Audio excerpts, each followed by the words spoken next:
Hello and welcome back. We have had our month break now. Oda is right back into it. And I thought that we'd just be going straight back into Egghead now that he's recovered from his eye surgery. We're starting back up again. But no, Oda is still not finished with whatever else is happening in the world. And rightfully so. We had so much going on with Sabo recapping what actually happened at the Reverie that we still haven't got a conclusion to Garp and him rescuing Kobe and what is actually happening there.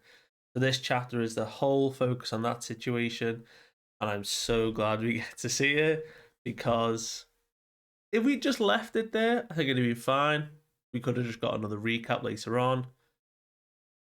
But to come back after a month and just give us some more Garp, how about it?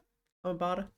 So, chapter 1087. We are Battleship Bags. What a great title.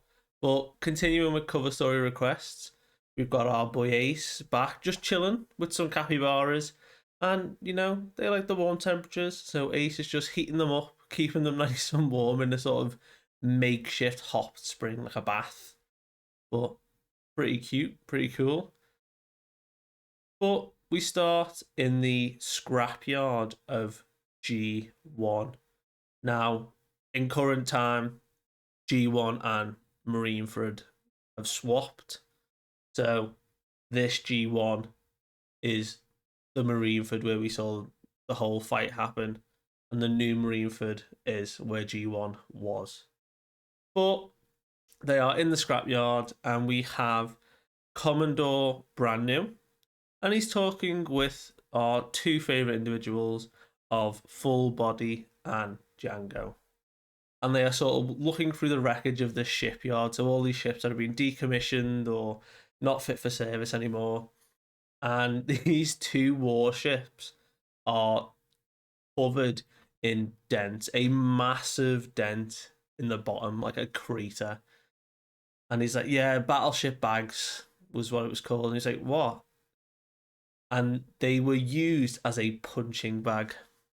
And he says, well, yeah, now that you mention it, like they look like the armored hulls have been caved in by punchers.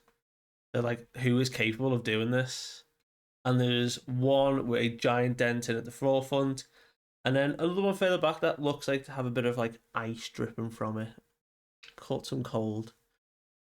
But brand new explains that this was none other than Garp himself. This was part of his daily routine since he was young. So ever since he joined the Marines, from the ripe old age, I think he was like early 20s, he would do this as a daily routine.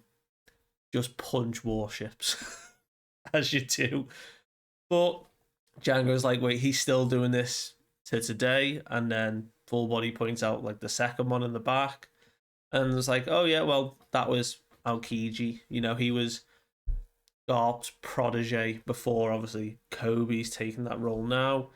But he said that the stipulation of battleship bags, using battleships as a punching bag, you were not allowed to use haki, and obviously only applied to Aokiji, but no fruits were allowed to be used. So already some incredibly harsh stipulation of, yeah, we're going to punch these warships, but we're not using any sort of coating of armament, or you can't use, your ice fruit. But we're just going to stand here and just punch metal warships. So, brand new explains, like, no one's born a hero, but you earn strength.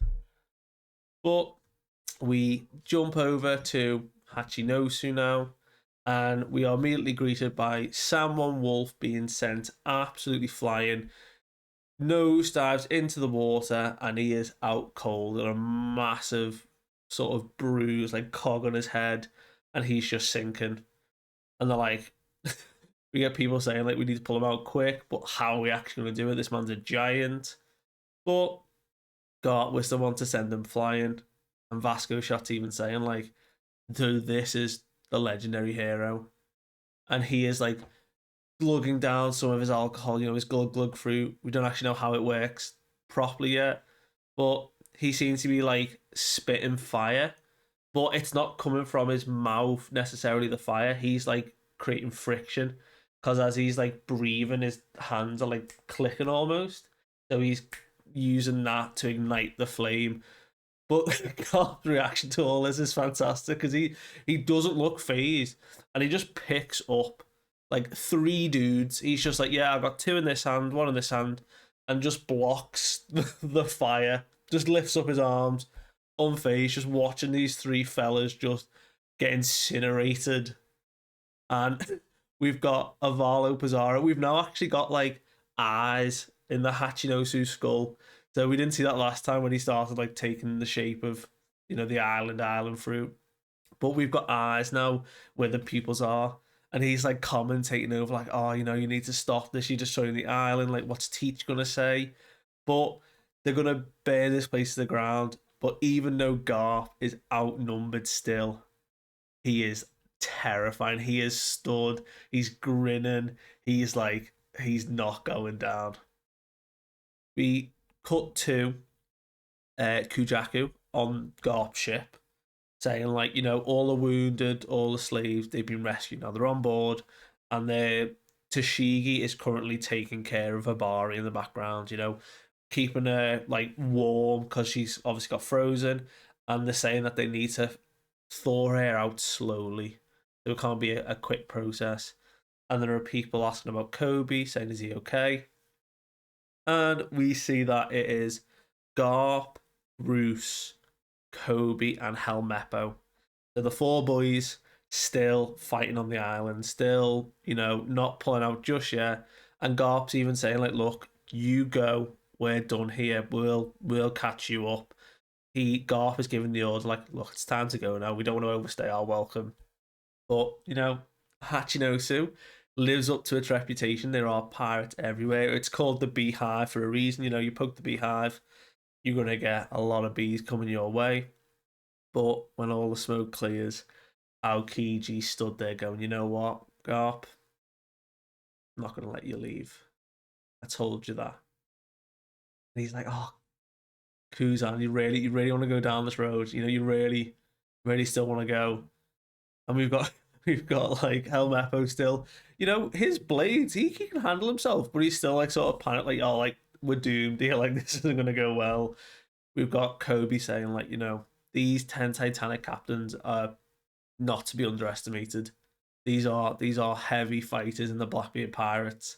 We gotta watch our step. And then Prince Groose is still like sucking up to Garp, being like, hey Garp, you know what you said like Kobe's the future of the Marines? Yeah, what about me? Am I the future of the Marines as well? Which is great. But he's created from his like clay power like a giant staff with like a ball on top, almost like a whacking mace. Pretty nice. But Garp gives the order and says, right, just head for the coast. Let's just get out of here, We're not going to stick around. And as they begin to flee and retreat, Kobe sees another woman in danger, a woman screaming for someone to help her, pirates are chasing her. And he's like, oh, we've missed a hostage. They've got someone still and coming, the lawful good Kobe, always there to help. And Groose is like, are you idiot? It's another trap. And obviously the woman pirate begins to laugh. Kobe gets caught in it.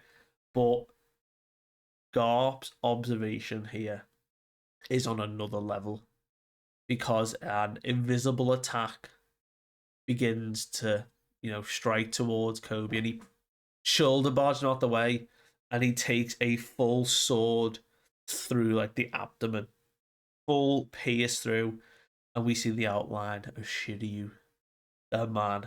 This guy with his clear fruit, Gar was able to sense him, took the blow, and he just like brings down like the hammer, just absolutely destroys Shiryu down. Like Shiryu's still standing, obviously he's a pretty tough guy himself, he's like, oh, that punk from Impel Down. Still a pretty tough guy. But everyone is just seeing that Garp has just taken a substantial hit now. Protecting Kobe, doing what he does, Kobe put himself in the firing line. But Iron Garp has been weakened now in their eyes. He's been stabbed. And Kobe's even saying, like, oh, it's my fault. You protected me. And Garp's like, oh, be quiet. You know, stop flattering yourself. You know, I was the one they were after the whole time. So, really, like, it's me that was there. But what's great is everyone's like, yeah, Garps, let's go. We can take him. This is it. 3 crown bounty, you know, from the Cross Guild. 3 billion berries worth. We've got him. We can do this now. Like, Shiryu's just weakened them. And Aokiji's like, you small fries haven't got the faintest idea what you're saying. You've not got a chance. Even if Garp was on his last leg, even if both his arms and legs were bound, even if in the last case scenario of like Garp's on his last breath, you still wouldn't stand a chance. So Kuzan charges in, readies up an ice glove, getting ready. In this tense standoff, we get a flashback to a young Garp, a very young Garp, it looks like, but an even younger Aokiji because of the difference. But Aokiji is sort of pleading with Garp here to make him his disciple. So Garp loved his freedom, you know, didn't really want to be forced to any disciples. And Aokiji is sort of pleading with him that he's learnt everything he can from the other Navy instructors. Garp is the only one, and Garp's strength is like at this point, this could have been after the God Valley incident. I'm pretty sure it is, judging by the ages. Garp looks young, but he could be late 30s here. Aokiji's very young. This looks like when Aokiji first joined the Marines. And obviously over time Garp takes him on, and we can see them doing the battleship bags. They are just punching away at this warship. Aokiji's isn't really, you know, affected much yet. He's still quite young, but we can see Garp's has got a significant dent already in it. And he's sort of egging him on, like sort of training him. And as days and years go by, sun goes down, we get shots to Garp saying that his son is now a Revolutionary Army member. And then another one where he's saying, my grandson's now a pirate. Like, what is happening? I'm not going to stand for this. But Aokiji at this stage is now an admiral. And, you know, he's saying, like, he's really busy all the time. Garp wants to go get some tea or something. But the shift in dynamic now is as Aokiji's been trained this whole time, we've gone from Garp's protege to he's jumped up now as time's gone on to the rank of admiral, where we see him. He's still like the youngest admiral at the time before, like he'd left. But Garp was still training with him or even in contact with him for a long time. All we can see Aokiji's like, you know, you have a really bad habit of making of raising enemies. And he's like, you know, oh, I've got to like teach you a lesson, my boneheaded people. And we have a great shot of like full armament, both of them just clocking each other in the face. All this hacky rupture, you know, almost significant to a small bomb going off again. The island gets destroyed a bit. They both get sent flying. And we see that as Garp is on the floor, took a significant hit, Gruz is like stood over him, like defending him. And we start getting Avalo Pizzaro now in the background talking and saying, you know what, you guys aren't getting away. You've poked the beehive. You really think you weren't going to get swarmed? You know, you think your friends are safe there? Setting sail? You think that's it? They're free? No. You do not underestimate my devil fruit, you know, the island fruit. And we see Hibari is waking up. She's asking where Kobe is. Sorry that she got, you know, got in the way. And they're just like, you know, you're glad you're safe. And we see a few of the Marines like sort of looking off, going, um, what's that?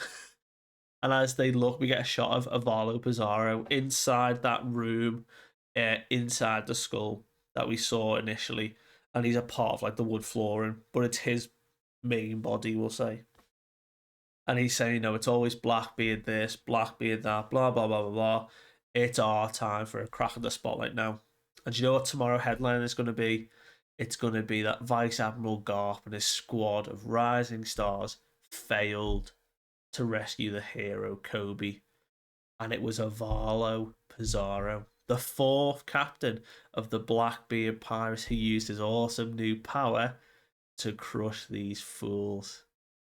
And we see that this very small ship, sailing away Garp ship, is being sort of reached for by a giant hand as the island begins to grow limbs.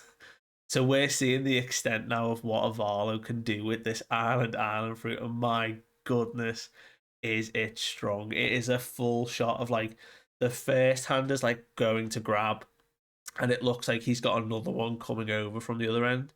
Also, other limbs are starting to grow. Whether he can just grow legs and just start walking around, we don't know. But it's seeming that he's got at least two hands. It's manipulating his own body, I guess. But we see the shot of Kobe stood by Garp, you know, trying to plead with Avalo to not do this, not hurt anyone. They're still innocent on board, but Garp's still resolute. So you know what? Just don't lose your head. Justice will prevail, and that's where we end the chapter.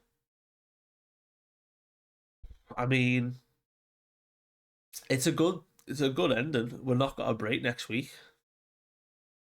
I'm fascinated to see the extent of how far Avalo Pizzaro can go with this devil fruit. I like that we get a little Garp flashback. His sort of tete with Aokiji now, who he'll be fine. Like Garp still, breathing. Just took a big hit. I assume Aokiji will be the same, but there's still the rest of the Titanic captains to deal with. How they're gonna deal with an island coming down on the ship. We will see what Oda has in store. But I think at this stage, I think we need to see it through. If he ends it there now, I'll be upset. I think we've still got this part of the arc to finish before we go back to Egghead. Well, we'll see what happens next week. Let me know what you thought of the chapter, and I will catch you later. Bye.